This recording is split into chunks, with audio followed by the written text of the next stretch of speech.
여러분은 자신이 열심히 살고 있다고 믿으시나요? 그런데 나아지는 게 전혀 없으십니까? 사실 여러분은 아무것도 하지 않고 있습니다.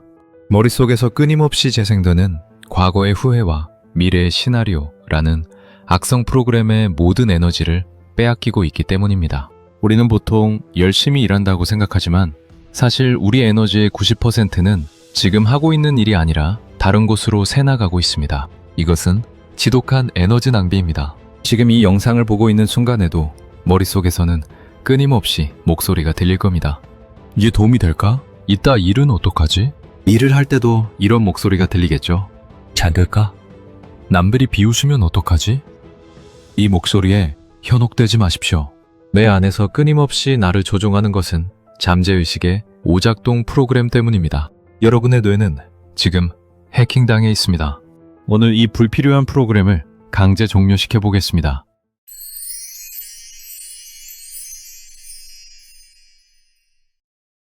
매일 지치는 이 삶을 언제까지 해야 하나 생각하고 계시나요? 우리가 지치는 이유는 일을 많이 해서가 아니라 하는 일에 저항하기 때문입니다. 머릿속에서 이거 하기 싫다, 해서 뭐하나 라는 백그라운드 프로세스가 CPU 점유율 90%를 먹고 있기 때문이죠. 이럴 때는 시간도 더 길게 느껴지기도 합니다. 퇴근 시간이 너무 멀게 느껴지는 이유도 똑같습니다. 우리가 공부나 일을 하다가 집중력이 깨질 때 흔히들 내용이 너무 어려워서, 문제가 너무 복잡해서 몰입이 안 된다고 합니다. 하지만 몰입의 원리를 파고들어 보면 집중을 가로막는 진짜 주범은 난이도가 아니라 그 난이도를 대하는 우리 마음의 반응에 있습니다. 몰입의 본질은 힘을 주는 것이 아니라 저항을 제거하는 것에 있습니다. 그리고 그 저항을 제거하는 유일한 방법이 바로 현존입니다. 그 일을 대하는 내 안의 심리적 마찰. 빨리 끝내야 하는데 실패하면 어떡하지? 이런 생각들이 현재의 실행력과 계속 충돌하며 열을 발생시킵니다. 현존한다는 것은 이 마찰력을 제로로 만드는 과정입니다. 의식이 곧바로 행위로 이어지게 만드는 것이죠. 이때 뇌는 불필요한 감정 소모를 멈추고 오직 문제를 해결하는 데에만 모든 연산 능력을 집중합니다. 성공한 사람들이 몰입을 강조하는 이유는 그것이 기분 좋아서가 아니라 저항으로 인한 에너지 누수가 제로가 되는 유일한 상태이기 때문입니다. 현존한다는 것은 이 심리적 시간의 차원을 닫아버리고 모든 인지 대역폭을 지금 이 손가락의 움직임, 지금 내 숨소리로 회수하는 것을 의미합니다. 모든 에너지가 현재에 집중될 때 시간 가는 줄 모르는 몰입이 일어납니다. 에너지를 집중하여 진정한 몰입에 들어가기 위해서는 먼저 생각의 끈을 놓지 않아야 합니다. 여기서 중요한 기술이 바로 천천히 생각하기, 슬로우 띵킹입니다. 몸의 긴장을 완전히 풀고 오직 하나의 화두만을 머릿속에 띄워놓는 것이죠. 생각을 억지로 하는 게 아니라 그 생각이 내 머릿속에 머물게 하는 것입니다.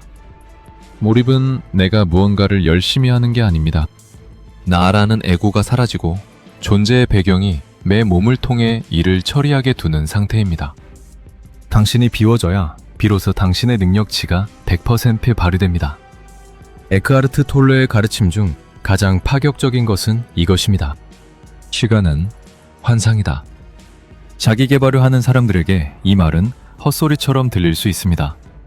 시간 관리가 생명인데 시간이 환상이라고? 여기서 말하는 시간은 시계 시간이 아니라 심리적 시간입니다. 우리를 괴롭히는 건 심리적 시간입니다. 우리는 보통 과거와 미래가 실재한다고 믿습니다. 하지만 과거는 기억에 저장된 형태일 뿐이고 미래는 마음이 투영한 상상일 뿐입니다. 우리는 평생을 다음 순간을 위해 삽니다. 대학에 가면, 취업을 하면, 돈을 벌면, 은퇴를 하면 다 괜찮아질 거라 믿죠. 하지만 여러분, 한번 생각해 보십시오. 여러분의 삶에서 지금이 아닌 순간이 단 한 번이라도 있었나요? 과거도 그 당시에는 지금이었고 미래도 올 때는 지금으로 옵니다. 결국 우리에게 허락된 유일한 실제는 지금 이 순간뿐입니다. 하지만 에고는 우리를 끊임없이 미래라는 가상현실로 끌고 갑니다. 성공하지 못하면 어쩌지? 라는 생각은 미래라는 존재하지 않는 차원의 에너지를 버리는 행위입니다. 실제로 에너지를 써야 할 곳은 현재 문제풀이인데 뇌 에너지는 이러한 불안과 싸우는데 90%를 써버립니다. 톨레는 말합니다. 당신은 당신의 생각이 아니다. 대부분의 사람은 머릿속에서 들리는 목소리를 자기 자신이라고 믿습니다. 그래서 그 목소리가 너는 실패자야 라고 하면 절망하고 너는 대단해 라고 하면 오만해지죠. 생각해보세요. 여러분이 길을 걷다가 미친 사람이 혼잣말을 중얼거리는 걸 보면 저 사람 이상하네 라고 생각하죠. 그런데 여러분의 머릿속은 어떤가요? 한순간도 쉬지 않고 과거를 씹어대고 미래를 걱정하며 중얼거리고 있지 않나요? 단지 입 밖으로 내지 않을 뿐 우리 모두는 머릿속에 미친 화자를 한 명씩 키우고 있는 셈입니다. 이 화자가 바로 에고입니다. 에고는 항상 결핍을 느낍니다. 그래서 무언가를 소유하고 이기고 인정받아야만 자신의 존재가 확인된다고 믿습니다. 자기개발의 함정이 여기서 나옵니다. 에고를 만족시키기 위한 자기개발은 끝이 없습니다.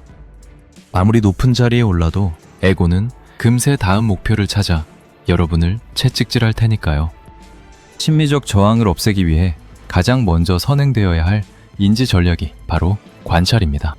관찰은 단순히 지켜보는 것이 아니라 내 안에서 발생하는 에너지 노이즈를 걸러내는 필터입니다. 압도적인 성과를 내는 사람들은 문제가 잘 안 풀릴 때 발생하는 짜증이나 조급함을 나의 상태로 받아들이지 않습니다. 그리고 내 시스템 내부에서 일어나는 감정을 하나의 데이터 신호로 관찰합니다. 관찰하는 순간 우리 뇌는 감정에 반응하는 하등 회로를 멈추고 이성을 관장하는 상위 회로를 활성화하기 때문입니다. 관찰은 여러분을 감정의 노예가 아닌 시스템 관리자의 위치에 올려놓습니다. 이렇게 관찰을 통해 나라는 자아의 소음을 잠재우면 우리 뇌에는 이전에 없던 거대한 틈이 생깁니다. 자아와 대상이 하나가 되는 경험, 즉 대상과 나만 존재하는 상태는 바로 이 틈에서 시작됩니다. 이 빈 공간에서 평범한 노력으로는 절대 도달할 수 없는 초월적인 성능이 발휘되기 시작합니다. 대상과 나 사이에 어떠한 잡념도 끼어들지 못하게 하는 것이 바로 지극히 평온한 현존의 상태입니다. 관찰을 통해 에고의 소음이 사라진 그 빈 공간은 단순히 조용한 상태가 아니라 뇌가 가질 수 있는 가장 넓은 대역폭을 확보한 상태입니다. 이것이 바로 현존이 단순한 마음의 평화를 넘어 압도적인 결과물을 만드는 과학적 이유입니다. 우리가 현존하지 못하게 방해하는 더 강력한 놈이 있습니다. 톨레가 말한 고통체입니다. 고통체는 여러분이 과거에 겪었던 부정적인 감정들의 찌꺼기가 뭉쳐진 에너지 덩어리입니다. 이놈은 평소엔 잠잠하다가 누군가의 비판 한마디나 작은 실수 하나에 불을 뿜으며 깨어납니다. 갑자기 걷잡을 수 없는 우울함에 빠지거나 사소한 일에 폭발적인 분노를 느끼는 건 여러분이 이상해서가 아니라 고통체가 먹이를 먹으려고 깨어났기 때문입니다. 자기 개발의 가장 큰 적은 외부 환경이 아니라 바로 이 내면의 고통체입니다. 열심히 하려고 마음먹었는데 갑자기 내가 무슨 부귀영화를 누리겠다고 이 고생인가 하는 허무함이 밀려오나요? 그것이 고통체의 전형적인 수법입니다. 대응법은 역시 현존입니다. 고통체가 깨어나심을 인지하는 순간 그놈은 힘을 잃습니다. 어둠 속에 빛을 비추면 어둠이 사라지듯 관찰이라는 의식의 빛을 비추면 고통체는 더 이상 여러분을 조종하지 못합니다. 관찰하십시오. 아, 내 안의 고통체가 또 드라마를 쓰려고 하는구나 라고 비웃어 주십시오. 그 즉시 에너지는 다시 여러분의 통제권 안으로 들어옵니다. 성과를 내려고 발버둥 치는 것은 형태에 집착하는 것입니다. 최고의 아이디어와 직관은 형태에 집착하지 않는 아무런 생각이 없는 정적 속에서 나옵니다. 톨레는 이러한 과정을 통해 우리가 우주적 지능과 연결된다고 말합니다. 현존하는 일분이 에고로 가득 찬 1시간의 노동보다 더 많은 문제를 해결합니다. 완전한 현존의 상태에 들어가면 뇌는 의식적인 계산을 넘어 직관이라는 초고속 회로를 사용하기 시작합니다. 세상을 바꾼 위대한 발견들이 치열하게 머리를 쥐어짜던 순간이 아니라 모든 잡념이 사라진 고요한 정적 속에서 찾아오는 이유가 여기에 있습니다. 현존을 통해 에고의 간섭을 차단했을 때 비로소 잠재의식 속에 잠들어 있던 방대한 데이터들이 하나로 연결되며 통찰이라는 결과물로 터져 나오는 것입니다. 현존은 우리의 뇌를 초고속 연산 모드로 전환하는 유일한 스위치입니다. 평소라면 몇 달이 걸릴 문제를 단 몇 분 만에 꿰뚫어 보게 만드는 힘. 그것은 더 많이 생각하는 것이 아니라 더 깊이 현존할 때 비로소 허락됩니다. 그렇다면 이 초월적인 성능을 어떻게 우리의 일상 업무에 즉시 적용할 수 있을까요? 이론을 성과로 바꾸는 3가지 구체적인 전략이 필요합니다.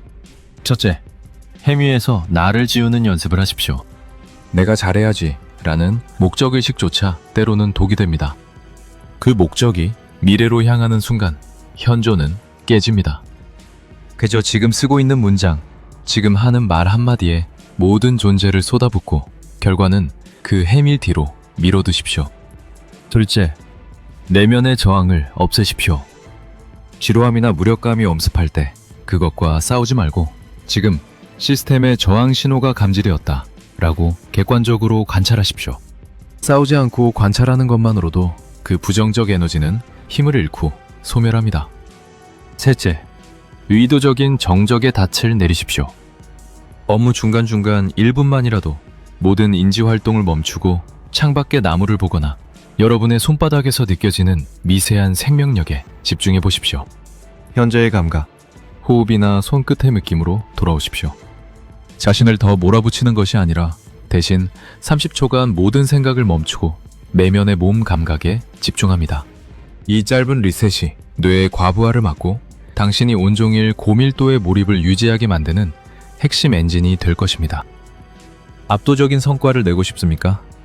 삶의 주도권을 되찾고 싶습니까? 그렇다면 더 열심히 움직이려 하기 전에 먼저 머릿속의 소음을 끄고 지금 이 순간에 온전히 머무는 법부터 익히십시오.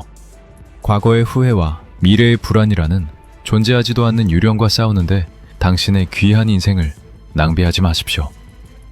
관찰하십시오. 그리고 그 관찰의 끝에서 만나는 고요한 몰입의 힘을 믿으십시오. 여러분이 그토록 갈망하던 성공과 흔들리지 않는 평화가 동시에 찾아올 것입니다.